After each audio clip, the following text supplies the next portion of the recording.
by his beautiful wife, Callista, former Speaker, future President Newt Gingrich.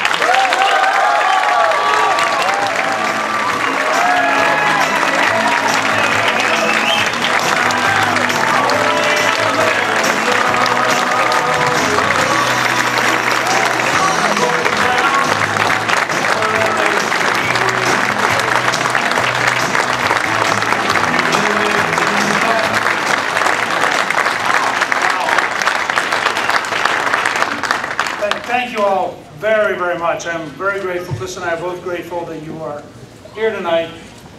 We are delighted to have a chance to share a few ideas with you and to ask you to talk to all your friends and neighbors. You know, in the next few hours, I hope that you will Facebook, tweet, email, call, and to show I'm old-fashioned, actually even visit face-to-face. And remind people that tomorrow night really matters a lot. I have a couple of simple questions that I want to ask you that I think will help explain this race and will help explain why Callista and I made the decision after about a year of talking about it that we would run and live through this whole process. How many of you believe that Washington and the country are substantially in the wrong direction?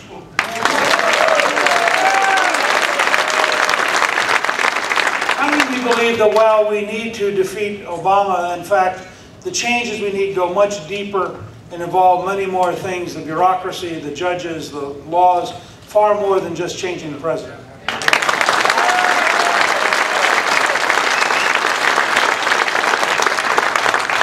How many of you think that even if we win a decisive election, that the forces of the old order will fight us every single day to try to stop us?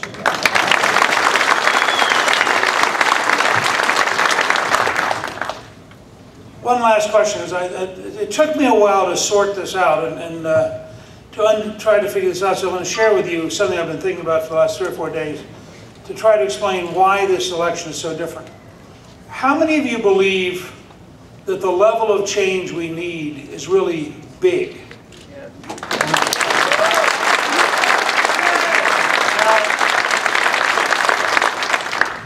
The thing which finally crystallized this for me, and you can see this if you go to newt.org, our campaign site, is an interview with George Soros, the very liberal billionaire. See, I know a few of you would remember George. He's left such fond memories. And Soros was at Davos at the World Economic Forum, where all the big guys get together.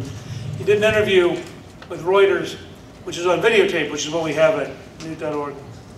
And he said, you know, we actually don't care between Romney and Obama. Because, well, the personalities would be a little different. They'd be about the same policies. And I watched this 3 or 4 times and tried to understand it, and then we found a little piece out of Fox News where they showed all of these Wall Street types who had been for Obama, and they have this great graphic where they all go over here and now they're all for Romney. And they're all the same people. I mean, Goldman Sachs, #1 fundraiser for Obama, Goldman Sachs, #1 fundraiser for Romney.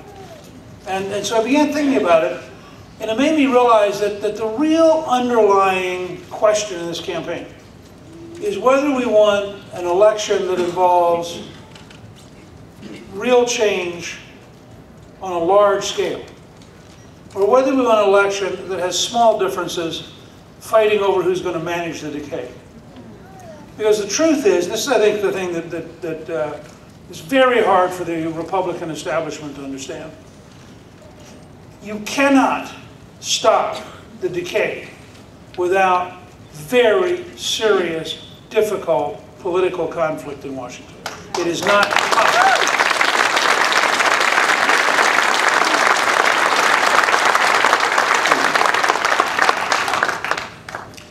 Let me give you a sense of the scale we're talking about. I've been very intrigued with a group called Strong America Now, who want to apply modern management to government.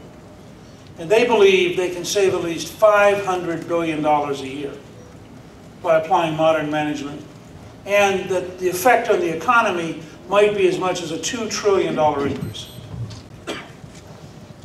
Now, to give you a sense of how big the difference is, I describe the world that works largely but not completely the private sector, and the world that fails, largely but not completely government. And I really like Clint Eastwood's halftime commercial, where he talked about America being at halftime. And I think it's exactly right. I mean, the Imperial Germany was going to pass us, and that failed. The Nazis were going to beat us, and that failed. The Soviets were going to beat us, and that failed. The Japanese were going to become #1, and then they went into a 30-year recession. If we get our act together, we're going to have a terrific third century as the leading country in the world. It's just that simple.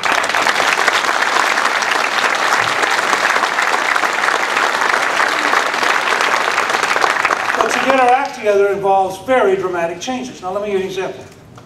How many of you have ever gone online to track a package at UPS or FedEx? Raise your hand.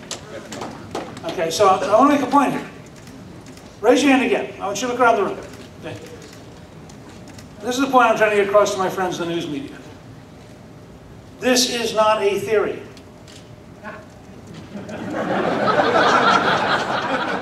This is a fact. Only in Washington does this seem strange. We have technologies which allow us, between UPS and FedEx, 25 million packages a day. And you can track them in virtually real time. So you know where they are, at no extra cost. That's the world that works. Now over here you have the federal government, which cannot currently find 11 million illegal immigrants if they're sitting still.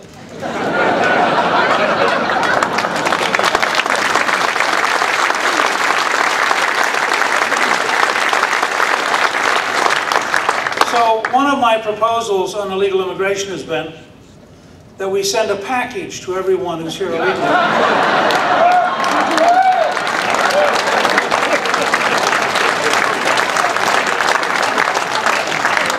When they get delivered, we pull it up in the computer, we know where they all are, and it's at no extra cost. Now let me just say for the fact checkers, that was hyperbole, that was not a serious proposal. But that's the scale of change we're talking about.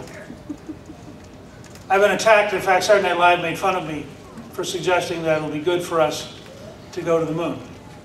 And it was very interesting because Greta Van Susteren interviewed me 2 days later, and she said, you know, it's fascinating. I was on the Space Coast, which is a major center of employment. I was talking to people who work at Cape Canaveral. And she said, you know, there's something that's gone wrong with the elite psyche in this country, that the very people who would have applauded John F. Kennedy in 1961 now deal with the same ideas as though they're ridiculed. And I was thinking about it because Callista and I had done a movie, City Upon a Hill, in which we have Kennedy's speech, May 1961, saying, we will put a man on the moon within this decade. And then we have an astronaut, one of the people who landed on the moon, and he says, you know, when Kennedy said that, no American had ever orbited the Earth. One American had gone up suborbital for 3 hours. The only person to orbit at that point was Yuri Gagarin of Russia. We didn't have the rockets, we didn't have the organization, we didn't have the technology, we didn't have the trained astronauts. And how many of you remember July 1969? Okay? How many of you were proud to be an American when they landed on the moon? Think about how many young people went into science and engineering and math because there was an exciting future, doing exciting things. And people don't get it today. So one of my opponents is running this commercial. It says, Gingrich wants to spend $500 billion or something. I never mentioned a number. What I said was we needed a whole new approach. In the 1920s and 30s, we developed aircraft and we developed an airlines industry. The federal government did not run the airline and didn't build the airplanes. You could take the current NASA budget, no additional money, redesign how you spend it, and you would liberate billions and billions of dollars of private sector investment. And you would have new people doing new things in new ways, and it would be exciting again, and engineering schools would flourish, and aerospace design schools would flourish. And all of you who are using modern technology, if you have an iPhone or a BlackBerry, you have a device coming out of the micro-miniaturization necessary to go into space. If you go through our society and you look at every single thing that came out of the space program, it's what made us the dominant technological society in the last 40 years. So I'm just giving this as an example because I think we need bold solutions across the board. I think we need the courage to go back out and even risk having Saturday Night Live make fun of us. And frankly,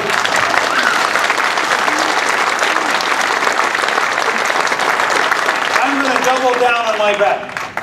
Someday I want to see Saturday Night Live broadcast from the moon.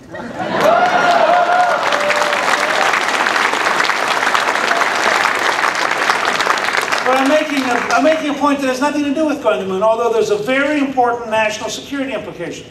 The Chinese, the Indians, and the Russians are all investing in space, and given the incompetence and the bureaucracy and the red tape of NASA, we are today unable to project that we're going to keep up with them because we are so bad at doing these things because we bureaucratized them all. They're all surrounded now by red tape. So it was a serious proposal actually given as a speech, which you can see at newt.org, it was carried by C-SPAN, and it's a serious proposal which was made to some 500 serious science engineers who had a real interest in this. But now let me come back closer to home. We need a very bold change in our tax program aimed at creating jobs.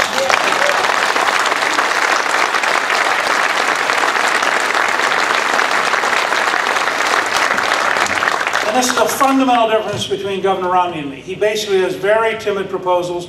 The Wall Street Journal said I had the most aggressive job-creating proposal and that his was so timid that it could be Obama's, which I thought was almost an insult. But here's what I would do, just to show you how you jumpstart creating jobs. One, we would have zero capital gains tax so that hundreds of billions of dollars would pour into the U.S. because we'd be the best place to invest in the world, and the number of new businesses would be made.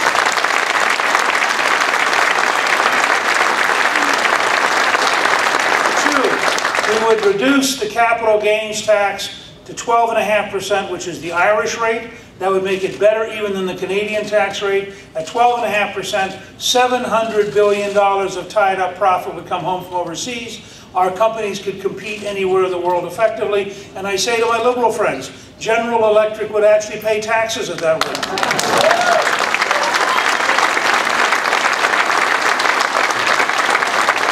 We go to 100% expensing. This means whether you're a farmer, a small business, a factory, a doctor, any new equipment you buy, you can write off in 1 year.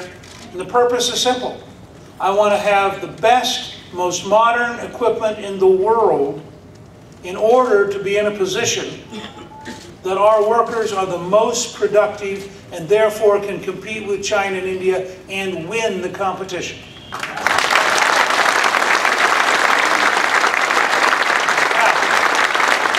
You're going to modernize the equipment, you need to help modernize the workforce. So our proposal is that all future unemployment compensation be attached to signing up for a business-led training program so that while we're helping you during the period when you're unemployed, you're helping yourself and your country by learning something. We should never again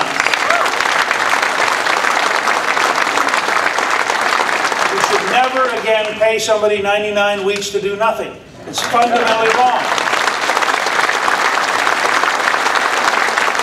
99 weeks is long enough to get an associate degree. I mean, think about how many million people under the Obama model have been paid to do nothing, to waste their life for 99 weeks. It's a profound failure. In addition, on taxes, we would abolish the death tax permanently because we believe that it is very, very important.